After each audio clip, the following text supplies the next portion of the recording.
अब हम प्रमाणित करके दिखाएंगे कि ब्रह्मा विष्णु महेश की उत्पत्ति कैसे हुई, माता दुर्गा और ब्रह्म का क्या संबंध है और सर्वोच्च परमात्मा कौन है, पूर्ण मोक्ष मार्ग और प्रमाणित भक्ति विधि क्या है। प्रकाशित केवल हिंदी वाली में ब्रह्मा जी बता रहे हैं अपने पुत्र नारद को, ये संस्कृत शिवपुराण पृष्ठ 98 पे है। ये सब बताते हुए कि सृष्टि की रचना किसने की। यहाँ आ जाते हैं, जिस परब्रह्म के विषय में ज्ञान और अज्ञान से पूर्ण उक्तियों द्वारा इस प्रकार विकल्प किए जाते हैं, उसने कुछ काल के बाद, कुछ समय के बाद द्वितीय की इच्छा प्रकट की। उसके भीतर एक से अनेक होने के संकल्प उदित हुए। तब उस निराकार परमात्मा ने अपनी लीला शक्ति से अपने लिए एक मूर्ति की कल्पना की, और जो मूर्ति रहित परम ब्रह्म है उसकी मूर्ति कौन है। ये 100 पृष्ठ पे पढ़ रहे हैं हम, 100 पृष्ठ पे भगवान सदाशिव हैं। ये काल है सदाशिव। अर्वाचीन और प्राचीन विद्वान उन्हीं को ईश्वर कहते हैं। उस समय एकाकी रहकर स्वेच्छा अनुसार विहार करने वाले उन सदाशिव ने अपने विग्रह से, अपने शरीर से स्वयं ही एक स्वरूप भूता शक्ति की सृष्टि की, जो उनके अपने श्रीअंग से कभी अलग होने वाली नहीं थी। उस पराशक्ति को प्रधान प्रकृति भी कहते हैं। उस दुर्गा को गुणवती माया बुद्धि तत्व की जननी और विकार रहित बताया गया है। वह शक्ति अंबिका कही गई है, उसी को प्रकृति दोबारा फिर कहा है। प्रकृति सर्वेश्वरी और त्रिदेव जननी नित्या और मूल कारण भी कहते हैं। सदाशिव द्वारा प्रकट की गई उस प्रकृति के 8 भुजाएं, ये प्रकृति दुर्गा को कहते हैं। कति स्पष्ट हो गया। वे जो सदाशिव हैं उन्हें परम पुरुष शिव, शंभु और महेश्वर कहते हैं। 101 पृष्ठ पर हम चल रहे हैं, रुद्र संहिता, गीता प्रेस गोरखपुर से प्रकाशित। वे अपने सारे अंगों पर भस्म रमाए रहते हैं। उन काल रूपी ब्रह्म ने एक ही समय, ये काल रूपी ब्रह्म है, ये काल रूपी ब्रह्म, ये काल है। काल रूपी ब्रह्म ने एक ही समय शक्ति के साथ शिवलोक नामक क्षेत्र का निर्माण किया। अब मैं क्या बताना चाहता हूं आपको, वे प्रिय और प्रियतम रूप शक्ति और शिवा, ये पति पत्नी रूप में उस काशी में रहते हैं। देवर से एक समय उस आनंद मन में रमण करते हुए शिवा और शिव के मन में यह इच्छा हुई कि किसी दूसरे की पुरुष की भी सृष्टि करनी चाहिए, जिस पर यह सृष्टि संचालन का महान भार रखकर हम दोनों केवल काशी में रहकर स्वेच्छा अनुसार विचरे और निर्वाण धारण करें। शिव बोले, वत्स व्यापक होने से तुम्हारा विष्णु नाम विख्यात हुआ। भगवान ब्रह्मा जी कहते हैं, देवर से तत्पश्चात कल्याणकारी परमेश्वर सांब सदाशिव ने पूर्वोत्तर प्रयत्न करके मुझे अपने दाहिने अंग से उत्पन्न किया। जिस प्रकार विष्णु किया वैसे मैं किया, मेरा बेहोश कर दिया। पुण्यात्माओं, ये स्पष्ट हो गया कि दुर्गा को प्रकृति कहते हैं। श्रीमद् देवी भागवत सचित्र मोटा टाइप केवल हिंदी, गीता प्रेस गोरखपुर। इसके तीसरे स्कंद में 123 पृष्ठ पे है।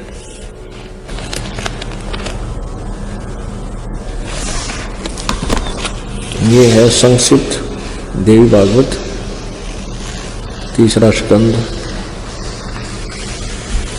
पृष्ठ 123 पृष्ठ। यहां से शुरू करते हैं। भगवान विष्णु जी अपनी माता दुर्गा की महिमा करता है और कहता, तुम शुद्ध स्वरूपा हो, यह सारा संसार तुम्हीं से उद्भासित हो रहा है। मैं ब्रह्मा और शंकर हम सभी तुम्हारी कृपा से विद्यमान हैं। हमारा आविर्भाव बिन जन्म, तिरोभाव बिन मृत्यु हुआ करता है। हमारा तो जन्म और मृत्यु, आविर्भाव और तिरोभाव होता है, अर्थात हम अविनाशी नहीं हैं। केवल तुम ही नित्य हो, तुम ही अविनाशी हो, जगत जननी हो, प्रकृति और सनातनी देवी हो। ये प्रकृति भी दुर्गा को ही कहते हैं। अब यहां देखिएगा, भगवान शंकर बोले, देवी यदि महाभाग विष्णु तुम्हीं से उत्पन्न हुए हैं, प्रकट हुए हैं, तो उनके बाद उत्पन्न होने वाले ब्रह्मा भी तुम्हारे ही बालक हुए। फिर मैं तमोगुनी लीला करने वाला शंकर क्या तुम्हारी संतान नहीं हुआ, अर्थात मुझे भी उत्पन्न करने वाली तुम ही हो। शिवे, संपूर्ण संसार की सृष्टि करने में तुम बड़ी चतुर हो।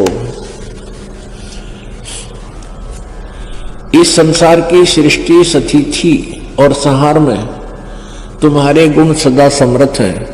उन्हीं तीनों गुणों से उत्पन्न हम ब्रह्मा, विष्णु एवं शंकर, यानी रजगुण ब्रह्मा, सतगुण विष्णु, तमगुण शिवजी शंकर नियम अनुसार कार्य में तत्पर रहते हैं। देखिएगा, अब इसके हम फिर आते हैं 7वें स्कंद में, और इसमें स्पष्ट लिखा है, गीता जी अध्याय नंबर 7 के श्लोक नंबर 4-5 में इकट्ठा किया है कि मेरी 2 प्रकार की प्रकृति है। एक तो जड़ प्रकृति, ये जड़ प्रकृति, और इससे दूसरी है वो जीव रूपा, यानी यह प्रकृति दुर्गा है मेरी।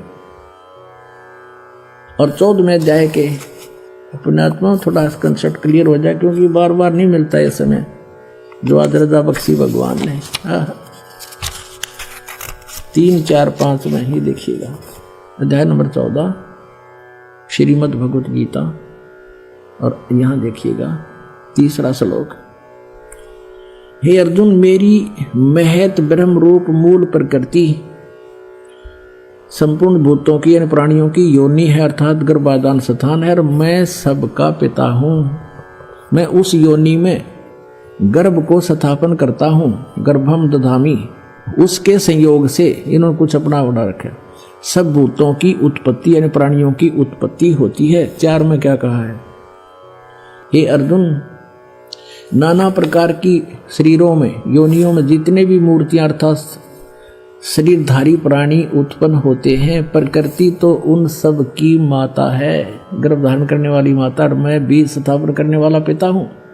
5वें में क्या कहा है, हे अर्जुन, सतगुण, रजगुण और तमगुण ये प्रकृति से उत्पन्न, दुर्गा से उत्पन्न, प्रकृति संभवा, रजगुण ब्रह्मा, सतगुण विष्णु, तमगुण शिवजी, दुर्गा से उत्पन्न तीनों गुण अविनाशी जीव आत्मा को शरीर में बांधते हैं।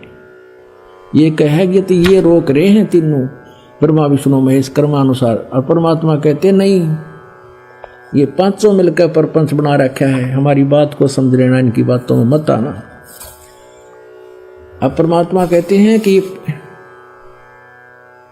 इन 5वां ने मिलकर ब्रह्मा विष्णु महेश माया दुर्गा और ये काल कहिए, इन 500 ने मिलकर ये प्रपंच बना रखा है। वाणी हमारी लइए, हमारे ज्ञान को गहराई से समझना।